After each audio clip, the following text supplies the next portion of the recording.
सभी बच्चों को गुड मॉर्निंग। अपने 11th क्लास में चैप्टर चल रहा है मात्रक व मापन, चैप्टर नंबर 2 है। तो बच्चों अपने इसमें विमा के बारे में अपने चर्चा कर रहे थे। कुछ एक विमा मैंने आपको बताई भी थी, कुछ एक 2-4 विमा और बच गई है, वो मैं आपको और बता देता हूँ।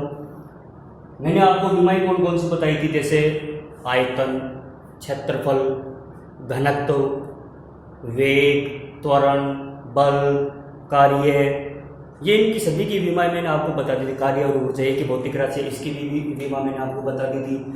अब अपने इसमें बात करेंगे, एक बीमा अपनी रह गई थी शक्ति। शक्ति देखो बच्चों, शक्ति को पी से डिनोट करते हैं अपने, ठीक है। पावर, कार्य करने की दर को क्या कहते हैं अपने, शक्ति कहते हैं। तो P बराबर में क्या होता है, कार्य वर्ग बटे में समय, ठीक है बच्चों। कार्य की बीमा आपको मैंने बता रखी है क्या होती है। अब अपने डायरेक्ट लिख सकते हैं। कार्य की बीमा क्या थी अपने पास में, कार्य की बीमा थी m1 l2 t-2। समय की कितनी है, t1 होती है, तो कितनी आएगी बताओ इसकी बीमा अपने पास में, m1 l2 t-3। किसकी बीमा आई है बच्चों, ये शक्ति, ये शक्ति की बीमा आ गई आपके पास में, ठीक है। इसी प्रकार से अपने शक्ति के बाद में अपने देखते हैं, एक आता है अपने पास में संवेग। तो बच्चों इसमें सबसे पहले सूत्र अगर आपको पता है तो बीमा आप आसानी से निकाल सकते हैं। जैसे कार्य था, तो कार्य का मैंने आपको क्या फॉर्मूला बताया था, अगर अपने इसमें ये मैंने तो डायरेक्ट लिखा है, तो कार्य का क्या सूत्र बताएगा, कार्य इज इक्वल टू क्या होता है, बल इंटू विस्थापन होता है। बल का क्या होता है सूत्र, द्रव्यमान इंटू त्वरण, और इंटू में ये क्या है, विस्थापन। क्योंकि पहले मैंने आपको बता दिया था कार्य की, आप दोबारा का आपको बता रहा हूँ। त्वरण का क्या होता है, देखो ये कितना आ जाएगा, द्रव्यमान। त्वरण का क्या होता है, विस्थापन बटे में समय की स्क्वायर, और इंटू में ये कितना आ जाएगा, विस्थापन। तो अपने पास में क्या बनकर आया, द्रव्यमान इंटू विस्थापन की स्क्वायर बटे में कितना आ जाएगा बताओ, समय की स्क्वायर। द्रव्यमान का मात्रा क्या होता है बताओ, किलोग्राम। विस्थापन का क्या होता है बताओ, विस्थापन का मीटर स्क्वायर हो जाएगा, विस्थापन की स्क्वायर, और बटे में कितना हो जाएगा बताओ, सेकंड स्क्वायर। इसकी बीमा क्या आएगी, किलोग्राम किसका होता है, किलोग्राम किसका मात्रक होता है, द्रव्यमान का होता है, तो किलोग्राम आ जाएगा, यानी m1 ये कितनी आएगी, l2 ये कितनी आएगी बच्चों, t-2। ये किसकी आई थी बीमा अपने पास में, कार्य की बीमा आई थी। इसी प्रकार से अपने आगे इसी क्रम में अपने चलते हैं।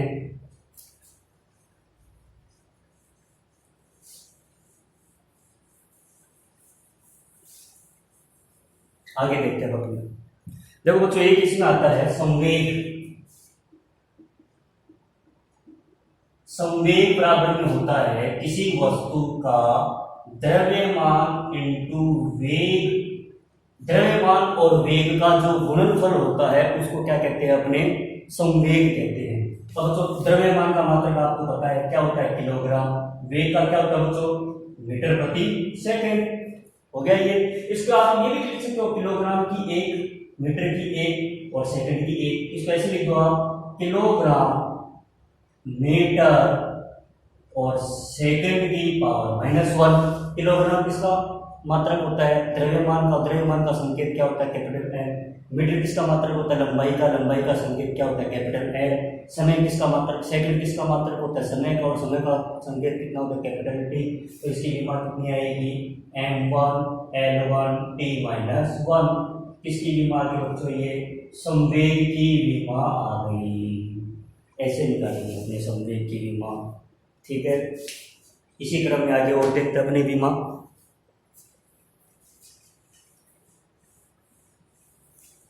एक बच्चों इसमें देखते हैं अपने, आपने पढ़ा होगा 10th क्लास में, धारा। धारा क्या होती है, आवेश में परिवर्तन की दर। आई बराबर में क्या होता है, आवेश बटे में समय होता है। यानी Q अपॉन T, यानी आवेश में परिवर्तन की दर धारा कहलाती है। अब आप इसमें आवेश की विमा निकालेंगे तो आवेश बराबर में क्या आएगा बताओ, धारा इंटू समय। धारा का मूल मात्रा क्या होता है, एम्पियर, तो कैपिटल ए। समय का कितना होता है, सेकंड, लिख दिया ये। इसकी विमा क्या है, द्रव्यमान है क्या इसमें, नहीं है। लंबाई है क्या, नहीं है। समय है t1, और फिर बाद में उसके बाद में क्या आता है, जो जो मूल मात्रा काटते जाएंगे वो अपने लगाएंगे इसमें। अब समय के बाद में क्या बच गया, धारा आ गई अपने पास। इसका मूल मात्रा क्या होता है, एम्पियर। इसका संकेत कितना होता है, t1। तो ये किसकी विमा आ गई बच्चों, आवेश की विमा। ठीक है, अब और देखते हैं अपने आवेश की विमा हो गई। अब बच्चों आवेश के बाद में अपने देखेंगे इसमें एक आपने रेखीय वेग पढ़ा है, रेखीय त्वरण पढ़ा है। अब अपने क्या पढ़ेंगे, कोणीय वेग और कोणीय त्वरण। अगर कोई कण सीधी रेखा में गति करता है, सीधी रेखा में गति करेगा तब तो रेखीय वेग उत्पन्न होता है, और वृत्ताकार पथ में गति करता है तो कोणीय वेग उत्पन्न होता है। तो देखो कोणीय वेग क्या होता है, कोणीय वेग ओमेगा से लिखा जाता है, क्या होगा बताओ, कोणीय विस्थापन, कोणीय विस्थापन बटे में क्या होता है, समय। तो कोणीय विस्थापन का मात्रक बच्चों ये मूल मात्रक नहीं होता है, तो इसका मात्रक क्या होता है, रेडियन होता है, और बटे में कितना आ जाएगा बच्चों, सेकंड आ जाएगा। अब इसकी विमा कैसे बताएंगे, रेडियन एक प्रकार का मूल मात्रक नहीं है, तो अपने पास इसका कोई भी संकेत अपने पास अवेलेबल है नहीं है। फिर बाद में क्या आता है, सेकंड, सेकंड समय का मूल मात्रक होता है, उसका संकेत क्या होता है, कैपिटल टी होता है। तो बच्चों इसकी विमा क्या आएगी, द्रव्यमान है क्या, नहीं है। लंबाई है क्या, नहीं है। अब बताओ ये सेकंड ऊपर आकर सेकंड की पावर -1 होती है, तो क्या हो गया बताओ, t-1। इसकी विमा आ गई कोणीय वेग की, ये कोणीय वेग आ गया, इसकी विमा आ गई कोणीय वेग की। अब देखो आगे और चलते, जैसे कोणीय वेग किया है उसी प्रकार से अपने देखेंगे कोणीय त्वरण।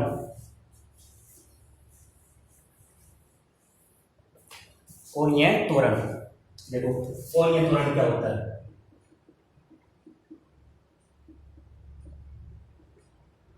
कोणीय त्वरण होता है कोणीय वेग में परिवर्तन की दर, यानी कोणीय वेग बटे में क्या होता है, समय।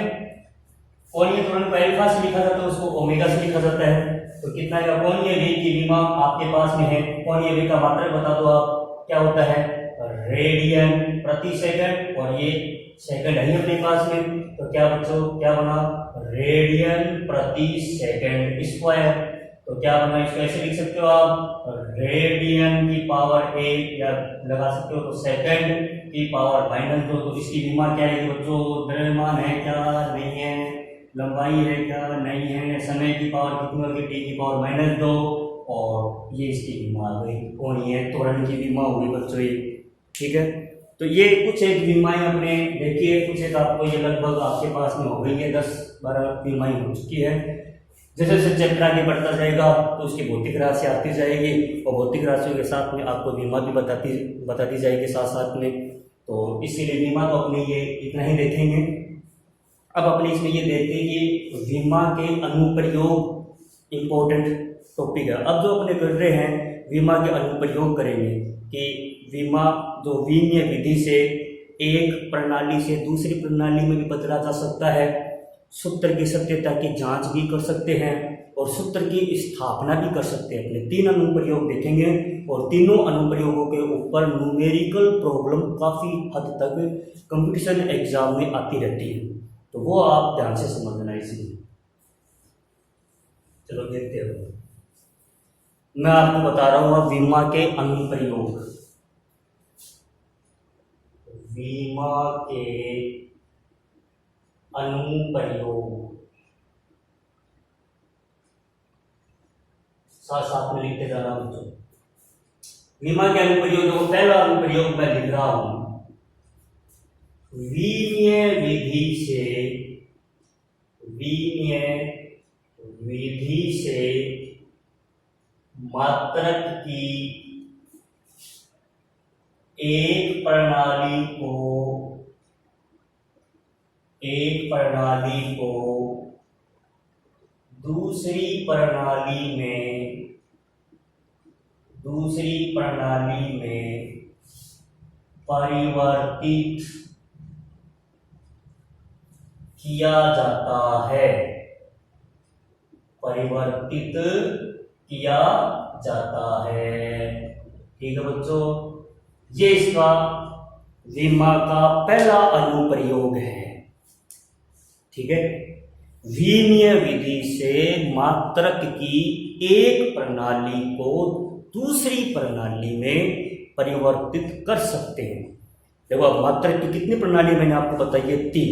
कौन कौन सी 3 पता होगा आपको, एनकेएस, सीजीएस और एफपीएस। ये क्या कह रहा है अनुप्रयोग कि आप एनकेएस को सीजीएस में बदल सकते हैं और सीजीएस को किस में बदल सकते हो, आप एनकेएस में बदल सकते हैं। एनकेएस को आप एफपीएस में भी बदल सकते हो तो एफपीएस को एनकेएस में भी बदल सकते हैं। सीजीएस को आप एफपीएस में बदल सकते हैं तो एफपीएस को आप सीजीएस में भी बदल सकते हैं। तो ये इसकी अपने एक प्रणाली से दूसरी प्रणाली में परिवर्तित करेंगे बच्चों इसमें। और एक प्रणाली से दूसरी प्रणाली में जाने का एक सूत्र भी होता है, वो अपने सूत्र देखेंगे सबसे पहले। चलो अपने सूत्र लिखते हैं।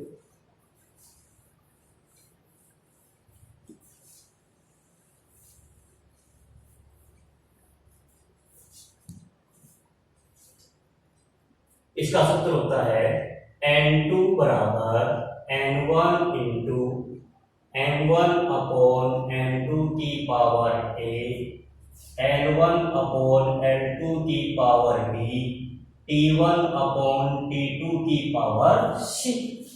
जहां बच्चों N1 तो होती है प्रथम मात्रक प्रणाली, कौन सी भी हो सकती है जो आपको दे रखी है, कुछ भी हो सकती है, एनकेएस भी हो सकती है, सीजीएस भी हो सकती है, एफपीएस भी हो सकती है। जो आपको दे रखी है, क्वेश्चन में जो आपको दे रखी है वो प्रथम मात्रक प्रणाली होगी।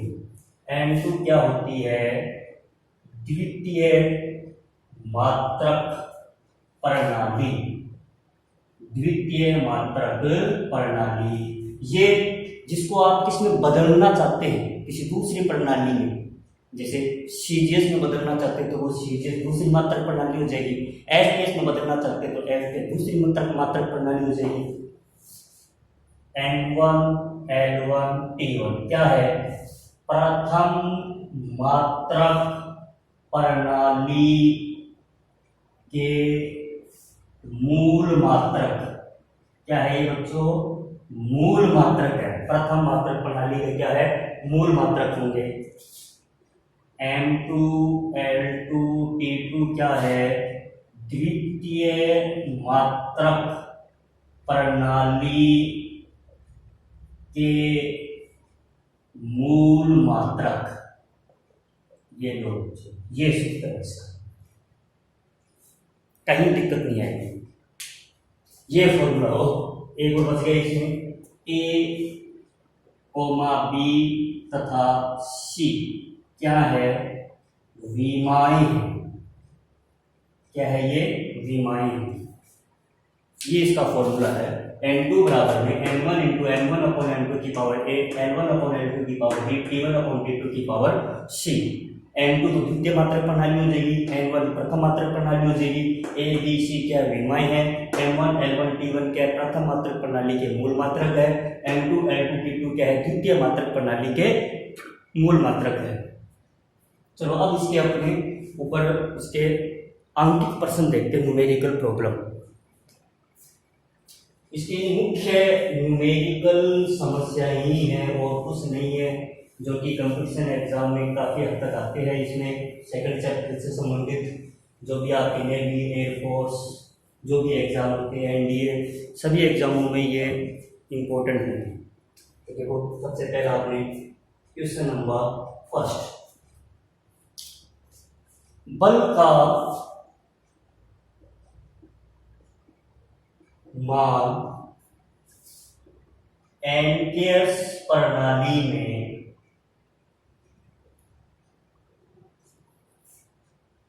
1 न्यूटन है। तो इसका मान सीजीएस प्रणाली में ज्ञात करो। ये पहला क्वेश्चन आपको। अब बच्चों इसमें बल का मान एनकेएस पद्धति तो दे रखी है, यानी N1 तो प्रथम मात्रक पद्धति है, और किसने बदलना है सीजीएस में, तो सीजीएस द्वितीय मात्रक प्रणाली हो जाएगी। तो अपने फॉर्मूला क्या होता है, N2 बराबर N1 M1 अपॉन M2 की power A, L1 upon L2 की पावर D, और T1 अपॉन T2 की पावर C। ठीक है, बल भौतिक राशि दे रखी है, लेकिन हम तो बल की विमा क्या होती है, क्या आएगी ना, बल की विमा आपको आनी चाहिए। मेन टॉपिक जो वही है, बल की विमा अगर आपको नहीं आएगी तब आप ये क्वेश्चन नहीं कर सकते। तो बल की विमा क्या होती है बच्चों, M1 होती है और L1 और T-2। ठीक है, ये बल की विमा होती है। यहाँ पर A की वैल्यू तो कितनी हो जाएगी 1 घात, B की वैल्यू कितनी हो जाएगी 1, और C की वैल्यू कितनी हो जाएगी बच्चों -2। पता है सभी को। अब M1 क्या है, प्रथम मात्रक पद्धति में मूल मात्रक है, वो प्रथम मात्रक पद्धति एनकेएस दे रखी है। तो N क्या होता है, द्रव्यमान, द्रव्यमान का मूल मात्रक क्या होता है किलोग्राम, इसमें मीटर हो जाएगा लंबाई का, इसका सेकंड हो जाएगा। तो बताओ क्या है, और N1 की वैल्यू कितनी है 1 है, तो N2 बराबर में कितना आएगा 1 इंटू, इसको ये लिखते हैं किलोग्राम। और दूसरी मात्रक पद्धति कौन सी अपने पास, ग्राम है, सीजीएस में ग्राम होता है अपने पास में, ये द्रव्यमान का, तो पावर 1, ये कितना आ जाएगा मीटर बटे सेंटीमीटर की पावर 1, और ये कितना आ जाएगा सेकंड बटे सेकंड की पावर -2। अब तो इसमें देखो 1 किलोग्राम में कितने ग्राम होते हैं 1000, तो 1000 ग्राम आ जाएगा, बटे में ग्राम आ जाएगा पावर 1, ये 100 सेंटीमीटर, 1 मीटर में 100 सेंटीमीटर, बटे में सेंटीमीटर की पावर 1, सेकंड से सेकंड कैंसिल होगा और 1 की पावर -2, ग्राम से gram cancel, centimetre centimetre cancel, ये कितना है बच्चों, इसको लिखिए 10 की पावर 3, 1 2 3, और ये 10 की पावर 2, 1 की पावर -2 का मान -1 नहीं +1, ध्यान रखना ही, तो गुणा में 1, तो कितना आ जाएगा 10 की पावर 5, क्योंकि आधार से में गुणा करने पर घातांक क्या हो जाती है, जुड़ जाती है। ठीक है, तो 10 की पावर 5 डायन, ये आ गया N2 का मान। ये क्वेश्चन हुआ है। इससे आपको दो चीजें समझ में आज देखा, आपको पता लगा, दो चीजों का आपको पता लगा है। एक तो ये शायद आप 10वीं क्लास में भी आपके आ गया होगा शायद तक, कि बल का जो मात्रक है वो एनकेएस पद्धति में तो क्या होता है न्यूटन, और सीजीएस पद्धति में क्या होता है बच्चों डायन। सीजीएस पद्धति में क्या होता है, बल का मात्रक डायन होता है। एक बात तो ये आपको देखी आपने। दूसरी बात, नई चीज आपके सामने ये आई है कि कई बार ऑब्जेक्टिव टाइप क्वेश्चनों में पूछ लेते हैं कि 1 न्यूटन में कितने डायन होते हैं। तो ये भी बच्चों ध्यान में रखो, 1 न्यूटन बराबर में क्या होता है, 1 न्यूटन बराबर 10 की पावर 5 डायन, 10 की पावर 5 डायन होता है। ये इसमें अपने को करना। ठीक है बच्चों, ये आपको इसमें क्वेश्चन आपका हो गया। अब मैं आपको क्या करता हूँ, इसके 2 क्वेश्चन देता हूँ आपको मैं। ठीक है, तो आपको वो 2 क्वेश्चन करने हैं, और उसका जो आंसर है वो आप मेरे कमेंट बॉक्स में डाल देना, आप उसका उत्तर। ठीक है, तो वो 2 क्वेश्चन आप लिख लीजिए।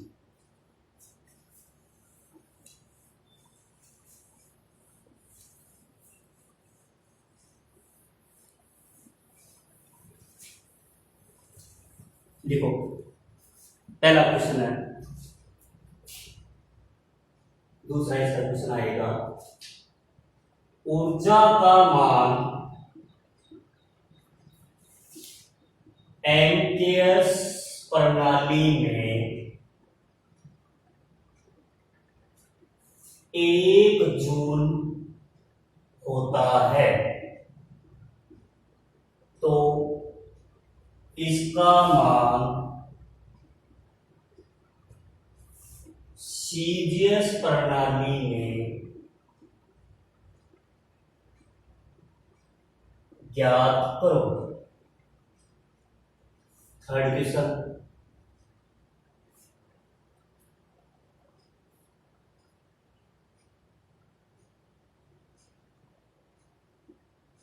गुरुत्वीय त्वरण का मान